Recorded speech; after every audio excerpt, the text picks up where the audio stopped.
The Olympics. It's where the world gathers every 2 years, winter and summer. And for 2 weeks, the eyes of the world focus on the athletes, countries, and host city. While athletes compete for gold, silver, and bronze, the most important color might be green.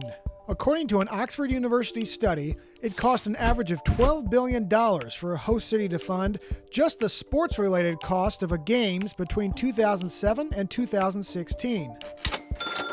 The cost of hosting the Games have soared. The bidding process alone can cost countries tens of millions of dollars. Tokyo spent $150 million on its failed bid to host the 2016 Games. It pledged another $75 million on its successful effort to host in 2020. Then there's the cost of building highly specialized venues. Most cities don't already have arenas to host events like track cycling, ski jumping, BMX, or bobsledding. That means billions of dollars poured into facilities that might serve little purpose after closing ceremonies. In Rio, organizers spent over $2 billion on sports-related venues. After the games ended, abandoned facilities sat empty, decaying, while they continued to cost the host city upkeep fees. There's also the cost of infrastructure.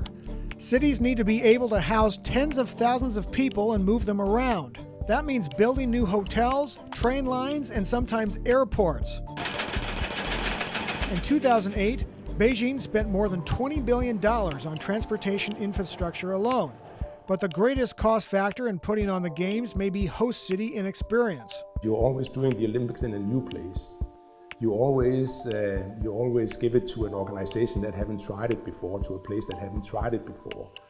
And that's actually not a very good idea if you want to be on budget. You wanted to give it to somebody who's experienced, who tried it before and so on, but you don't do that with the Olympics. So we call that the eternal beginner syndrome. So people who are doing the Olympics are always beginners, and that's not a good idea. Over the last century, just 6 cities have hosted the Games twice.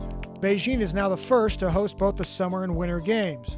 Cities were once lured by the opportunity of short-term economic interests like job creation and TV revenue, and long-term benefits, including a jump in tourism and lasting infrastructure upgrades.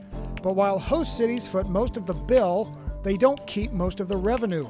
That's shared with the International Olympic Committee. Because of that, it's getting harder to find hosts.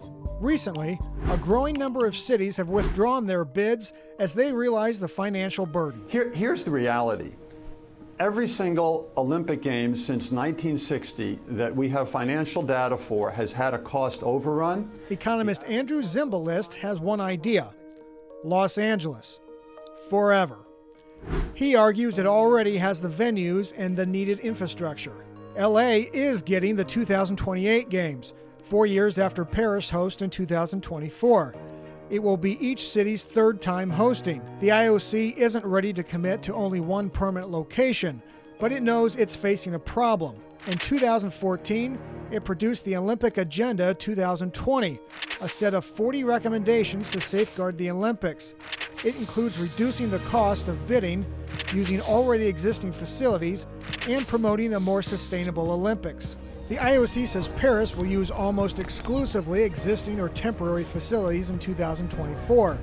It says Los Angeles won't need any new permanent venues for 2028. The recommendations from the IOC to cut cost are an important step.